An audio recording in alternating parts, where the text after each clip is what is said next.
Good morning friends, સાર્થક guidance YouTube ચેનલમાં આપનું સ્વાગત છે. આપને એફવાય સેમ 1 ચેપ્ટરના પાકા સરવૈયાના માળખાની અંદર આપનો આ ચોથો વિડીયો છે. આપને અગાઉ થિયરીના 3 વિડીયો બનાવ્યા છે. જેઓના બાકી હોય તે પહેલા એક થિયરી સમજી લે. ચેપ્ટર ગણતાની સાથે થિયરી પણ એટલી જ જરૂરી છે.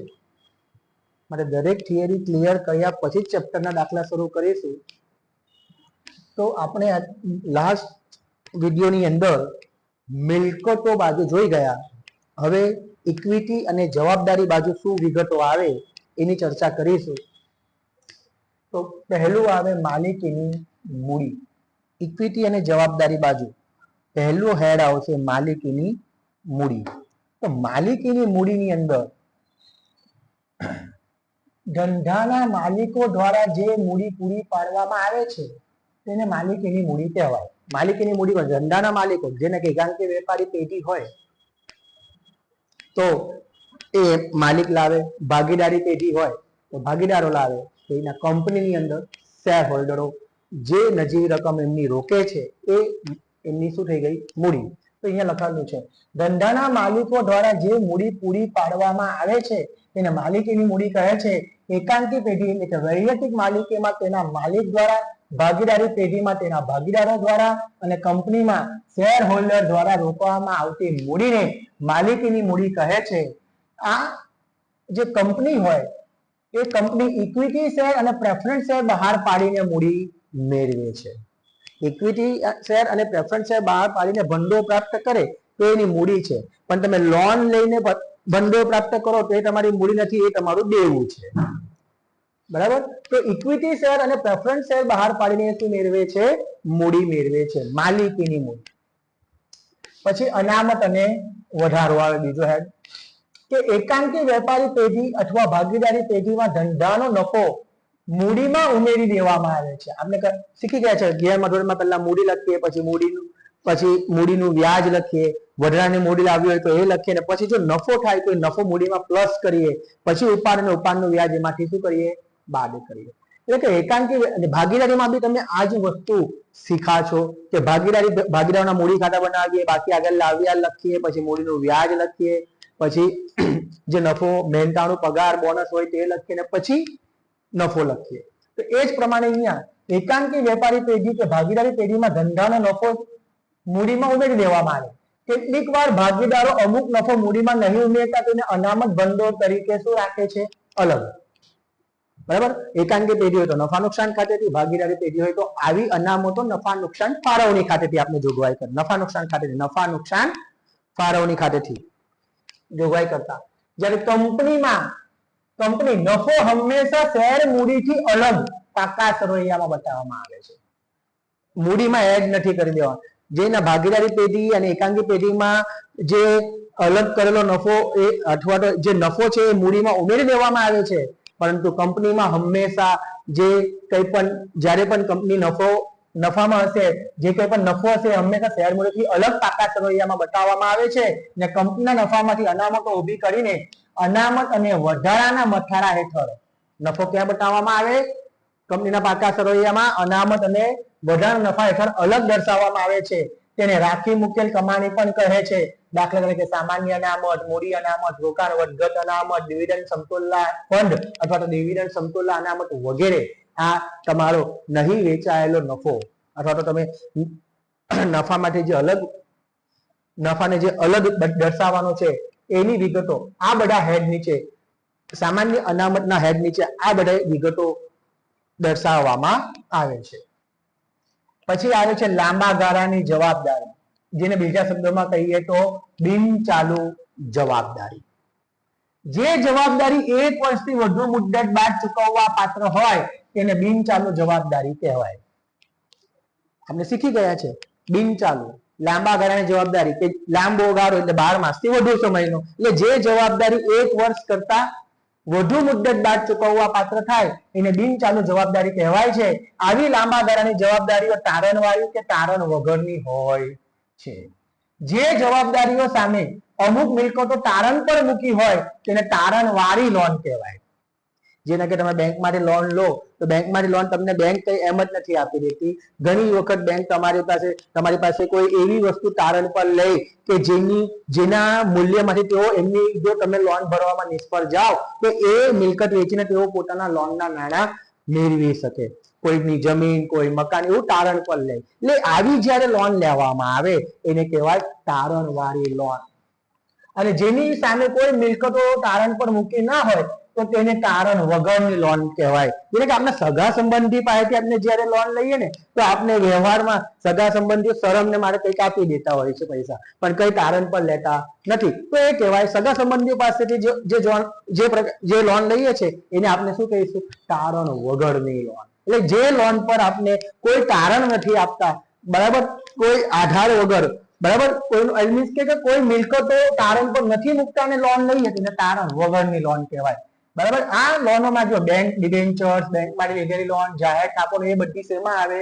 લાંબા ગાળાની જવાબદારી. ડિબેન્ચર્સ દ્વારા તમે નાણાં મેળવો, બેંકમાં તમે લોન લો, જાહેર થાપણો દ્વારા તમે નાણાં મેળવો, એ બધું એ લાંબા ગાળાની તમારી જવાબદારી ની અંદર આવશે. એટલે આ ઓછીના નાણાં છે તમારા.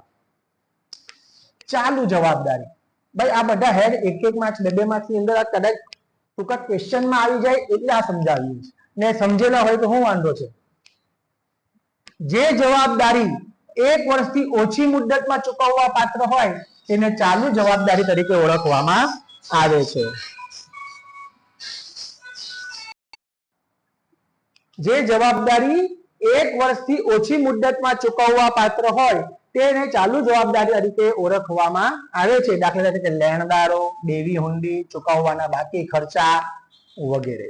જે આપણે જે 1 વર્ષ 12 માસની અંદર જે જવાબદારી ચૂકવવા પાત્ર છે એવી જવાબદારીઓને ચાલુ જવાબદારી તરીકે ઓળખાય છે. ને ચાલુ જવાબદારી અંદર દેવી હુંડી, લેણદારો, ચૂકવવાના બાકી ખર્ચા આ બધાનો વગેરેનો સમાવેશ થાય છે. આપણે આગળ આ બધું વધારે ડિટેલમાં જોઈશું, ખાલી અત્યારે સમજીએ.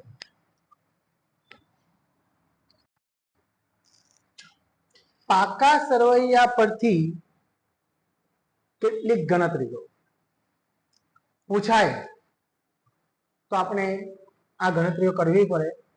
તો ખાલી માળખામાં દર્શાવવાનું તો પાકા સરવૈયામાં દર્શાવો, ઊભું પાકું સરવૈયું તૈયાર કરો, મોટે ભાગે એવું જ પૂછાય છે. તો એ મુજબ આપણે પાકા સરવૈયાના પત્રક મુજબ આપણે જે તે હેડ નીચે જે તે વિગત આવતી એટલું દર્શાવીશું. પણ ઘણી વખત એ પ્લસ આ બધા સવાલો બી પૂછાય છે કે માલિકી ભંડોળ શોધો, રોકાયેલી મૂડી શોધો, તો એ કેવી રીતે મળે? આની પર થિયરી પણ આવે છે, તો સમજીએ. માલિકીના ભંડોળ મૂડી તથા અનામત અને વધારાના સરવાળામાંથી, જે મૂડી છે અને અનામત અને વધારો છે એ બંનેના સરવાળામાંથી અવાસ્તવિક મિલકતો બાદ કરતા માલિકી ભંડોળ મળે છે. માટે માલિકી ભંડોળ બરાબર શું થાય? કે મૂડી અને અનામત વધારો એમાંથી અવાસ્તવિક મિલકતો, કાલ્પનિક મિલકતો, અવાસ્તવિક મિલકતો. આપણે અગાઉ અવાસ્તવિક મિલકત એટલે શું? જેમાં ડિબેન્ચર, વટાવ, પ્રાથમિક ખર્ચ, જાહેરાત, ઝુંબેશ ખર્ચ, બરાબર. તો આ બધા જે અવાસ્તવિક મિલકતો છે એવી તમામ અવાસ્તવિક મિલકતો મૂડી અને અનામત અને વધારાના શીર્ષકના અનામત અને વધારો અને મૂડીના સરવાળામાંથી આવી અવાસ્તવિક મિલકતો બાદ કરતા જે રકમ મળે એને કહીશું આપણે માલિકી ભંડોળ. આ કુલ રકમ જેટલી વધુ એટલી ધંધાની નાણાકીય સદ્ધરતા વધુ. કે ધંધો સદ્ધર છે એ આના પરથી નક્કી થઈ જાય કે જેમ આ રકમ વધારે, મૂડી અને અનામત અને વધારો જેટલો વધારે અને એમાંથી અવાસ્તવિક મિલકત બાદ કરતા જે રકમ મળી એ તમારી માલિકી ભંડોળ છે. અને આ માલિકી ભંડોળ જેટલું વધારે એટલો ધંધો વધારે સદ્ધર. ધંધો મુશ્કેલ સમયમાંથી પસાર થઈ રહ્યો હોય ત્યારે જેનામાં માલિકીના ભંડોળો વધુ હોય એ ધંધાના સંચાલકો વધુ મુશ્કેલી વગર આ સમયમાંથી પસાર થઈ શકે છે. ભાઈ અનામત અને વધારો એ શું? નહીં વેચાયેલો નફો. નફામાંથી બધી જ રકમ બોનસ કે ડિવિડન્ડ તરીકે વેચી દેવાને બદલે કંપની પોતાના ભવિષ્યમાં કોઈ કપરી પરિસ્થિતિ આવે તો એ સમય દરમિયાન પોતે કેવી રીતે વ્યવહાર કરવો, પોતાને કેવી રીતે સંભાળવી, કંપનીને, એના માટે પહેલેથી જોગવાઈ કરે નફામાંથી અમુક અમુક રકમ અનામત ભંડોળના શીર્ષક જુદા જુદા શીર્ષક હેઠળ એ અમુક અમુક રકમ લેતી જતી હોય છે. આમ મૂડી અને અનામત વધારો જે કંપનીમાં સારો હોય, એટલે કે જે માલિકી ભંડોળ જે કંપનીમાં સારું એવું ભેગું થઈ ગયું હોય તો જ્યારે કપરી પરિસ્થિતિ આવે તો એ કપરી પરિસ્થિતિમાં આ અનામત અને વધારાનો ઉપયોગ કરીને એ સમયને પસાર કરી શકે છે અને પોતાનું ધંધાકીય એકમની પ્રતિષ્ઠાને બચાવી શકે છે. માટે માલિકી ભંડોળ જેના સૌથી વધારે હોય છે એને સદ્ધર કહેવાય છે. રોકાયેલી મૂડી. રોકાયેલી મૂડી શબ્દ ધંધામાં કરેલ રોકાણ સૂચવે છે. તમે કેટલું ધંધામાં રોકાણ કર્યું છે એ રોકાયેલી મૂડી. ખાસ કરીને ધંધાની નફાકારકતા જાણવી હોય ત્યારે ધંધામાં રોકાયેલી મૂડી કેટલી છે તે શોધવામાં આવે છે. બરાબર, ધંધામાં તમે કેટલી નફાકારક, ભાઈ કેટલા ટકા નફો મળે, કેટલું વળતર મળે, આવો શબ્દ આપણે વાપરીએ છે વ્યવહારમાં કે ભાઈ આટલા રૂપિયા રોકું તો મને વળતર શું, મને નફો કેટલા ટકાનો ધંધો છે, એમ કહેવાનો મતલબ આવો. તો આપણે જે કઈ બી ધંધામાં રોકેલી મૂડી છે, રોકાયેલી મૂડી એટલે ધંધામાં રોકાણ આપણે જે રોકાણ કર્યું છે આપણે ધંધામાં એ સૂચવે છે. ખાસ કરીને ધંધાની નફાકારકતા જાણવી હોય ત્યારે ધંધામાં રોકાયેલી મૂડી કેટલી છે તે શોધવામાં, કેટલી ધંધામાં મૂડી રોકી છે તે શોધવામાં આવે છે અને ધંધામાં કેટલો નફો થયો તે શોધવામાં આવે છે. ધંધામાં કેટલી મૂડી રોકી અને ધંધામાં કેટલો નફો થયો એ શોધવામાં આવે. તેના આધારે રોકાયેલી મૂડી પર વળતરનો ના કેટલા ટકા છે, તેના આધારે રોકેલી મૂડી પર નફો કેટલા ટકા છે. ભાઈ તમે આટલી મૂડી રોકી એની પર આટલો નફો થયો તો 100 કેટલા, તો એ થઈ ગઈ તમારી નફાની ટકાવારી, રોકાયેલી મૂડી પર વળતર. તો આપણે જ્યારે રોકાયેલી મૂડી એટલે ધંધામાં કરેલું રોકાણ, બરાબર. ખાસ કરીને ધંધાની નફાકારકતા જાણવી હોય ત્યારે ધંધામાં રોકાયેલી મૂડી કેટલી છે તે શોધવામાં આવે અને ધંધામાં જે નફો થયો છે તે શોધવામાં આવે. તેના આધારે રોકાયેલી મૂડી પર નફો કેટલા ટકા છે તે ગણી કાઢવામાં આવે છે, જેને રોકાયેલી મૂડી પર વળતરનો દર કહે છે. તેના આધારે ધંધો કેટલો નફાકારક છે તે શોધી કાઢવામાં આવે છે. આપણે લાસ્ટ યર પાઘડીમાં આ વસ્તુ આવતી, રોકાયેલી મૂડી પર વળતરનો દર, અપેક્ષિત વળતરનો દર, આવા બધા શબ્દ બી આવતા. અપેક્ષા રાખે ભાઈ આટલા ટકા નફો થવો જોઈએ, એ વસ્તુ આ જ છે. પરંતુ અહીં રોકાયેલી મૂડી વિશે બે ખ્યાલો પ્રવર્તે છે, કુલ રોકાયેલી મૂડી અને ચોખ્ખી રોકાયેલી મૂડી. તો આપણે એને સમજીએ, કુલ રોકાયેલી મૂડી શું કહેવાય અને ચોખ્ખી રોકાયેલી મૂડી શું કહેવાય.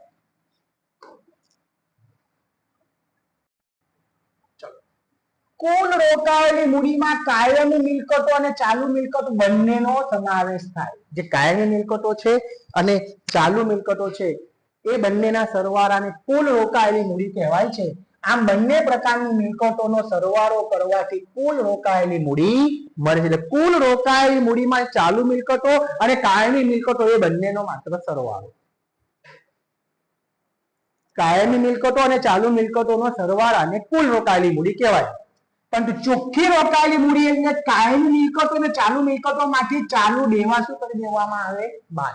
એટલે કે કાયમી મિલકતો, બરાબર, અને ચાલુ મિલકતોના સરવાળાને ખાલી કુલ રોકાયેલી મૂડી કહેવાય.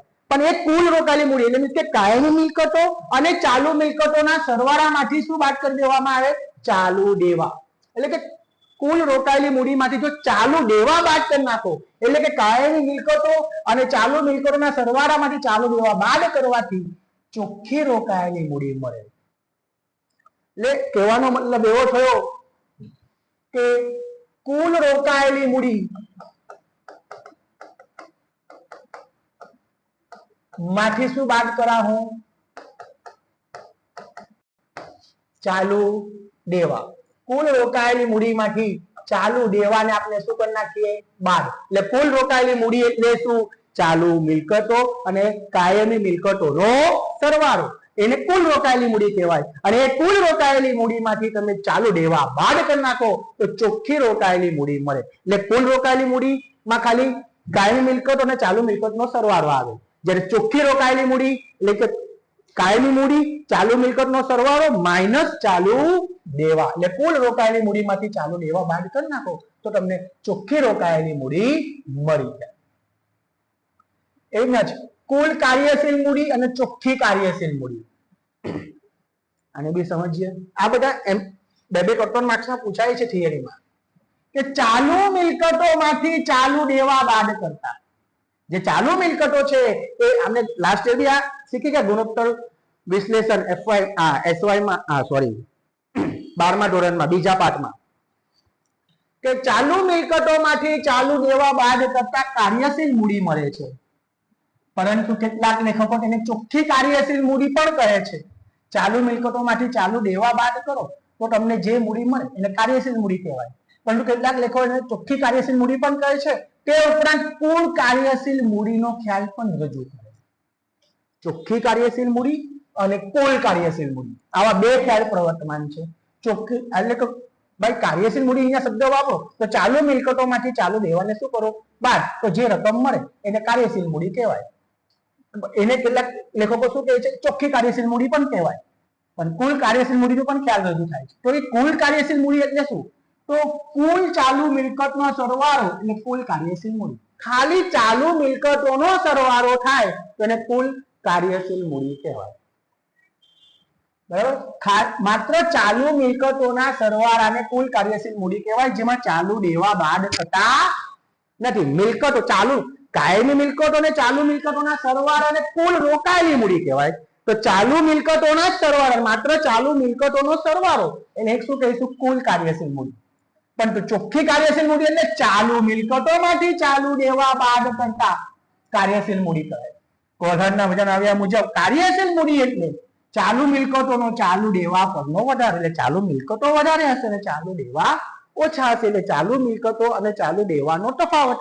એટલે ચાલુ મિલકતોનો ચાલુ દેવા પરનો વધારો એટલે શું કહેવાય ચોખ્ખી કાર્યશીલ મૂડી. એટલે ચોખ્ખી મિલકત ચોખ્ખી કાર્યશીલ મૂડી પણ કહે છે. માટે કાર્યશીલ મૂડી એટલે ચાલુ મિલકતો માઇનસ ચાલુ દેવા. કુલ કાર્યશીલ મૂડી એટલે શું? માત્ર ચાલુ મિલકતો. જ્યારે ચોખ્ખી કાર્યશીલ મૂડી એટલે શું? ચાલુ મિલકતો બાદ ચાલુ દેવા. તો ઇન શોર્ટ તમારે બંનેમાં મગજમાં ચાલુ દેવા બાદ કરતા કુલ રોકાયેલી મૂડીમાંથી ચાલુ દેવા બાદ કરો તો ચોખ્ખી રોકાયેલી મૂડી મળે. એના કુલ ચાલુ મિલકતોમાંથી ચાલુ દેવા બાદ કરો તો કાર્યશીલ મૂડી મળે, એટલે ચોખ્ખી કાર્યશીલ મૂડી મળે. આમ કાર્યશીલ મૂડી માટે બે અલગ અલગ શબ્દ પ્રયોગો કરવામાં આવે છે. જ્યારે કુલ ચાલુ મિલકતો જ કાર્યશીલ મૂડી ગણવાની હોય, જે ચાલુ મિલકતો છે એના જ સરવાળાને કાર્યશીલ મૂડી ગણવાની હોય તો તેને કુલ કાર્યશીલ મૂડી નામ આપવું. અને જો ચાલુ મિલકતોમાંથી ચાલુ દેવા બાદ કરતા જે રકમ મળે તેને કાર્યશીલ મૂડી ગણવી હોય તો એને ચોખ્ખી કાર્યશીલ મૂડી નામ આપવું. એટલે કુલની અંદર દેવા બાદ થતા નથી, યાદ રાખજો. કુલમાં મને કુલ રોકાયેલી મૂડી કહે તો કાયમી મિલકતો અને ચાલુ મિલકતનો સરવાળો, પણ ચોખ્ખી રોકાયેલી મૂડી કહે તો કુલ કાયમી કુલ મિલકતો છે એમાંથી ચાલુ દેવા શું કરી નાખવાના, કુલ રોકાયેલી મૂડી છે એમાંથી દેવા શું કરી નાખવાના બાદ. એટલે ચોખ્ખી કાર્યશીલ મૂડી અને ચોખ્ખી ચાલુ મિલકત. ચોખ્ખી કાર્યશીલ મૂડી પણ કહેવાય આને. ચોખ્ખી ચાલુ મિલકતને બીજા શબ્દમાં શું કહેશું? ચોખ્ખી કાર્યશીલ મૂડી. કુલ કાર્યશીલ મૂડી એટલે માત્ર ચાલુ મિલકતનો સરવાળો. જ્યારે ચોખ્ખી કાર્યશીલ મૂડી એટલે ચાલુ મિલકતોનો ચાલુ દેવા પરનો વધારો. એટલે ચાલુ મિલકતોમાંથી ચાલુ દેવા બાદ કરો તો તમને ચોખ્ખી કાર્યશીલ મૂડી મળે. એટલે જો ચાલુ જ મિલકતોને કાર્યશીલ મૂડી ગણવી હોય તો એને શું નામ આપીશું? કુલ કાર્યશીલ મૂડી. પણ ચાલુ મિલકતોમાંથી ચાલુ દેવા બાદ કરી જે રકમ મળે એને શું નામ આપવાનું? ચોખ્ખી કાર્યશીલ મૂડી. અહીંયા તમારા જુદા જુદા શબ્દો પાકા સરવૈયાને લગતી બધી વિગતો પૂરી થાય છે. નેક્સ્ટ લેક્ચરની અંદર આપણે પાકા સરવૈયાના ઊભા પાકા સરવૈયાના દરેક હેડને સમજીશું. આજના માટે થેન્ક યુ. પસંદ પડે વિડીયો તો લાઈક અને શેર કરજો, અને કોમેન્ટમાં કોઈ ભૂલ હોય તો જણાવજો, ને સારું લાગે તો પણ લખજો. Thank you.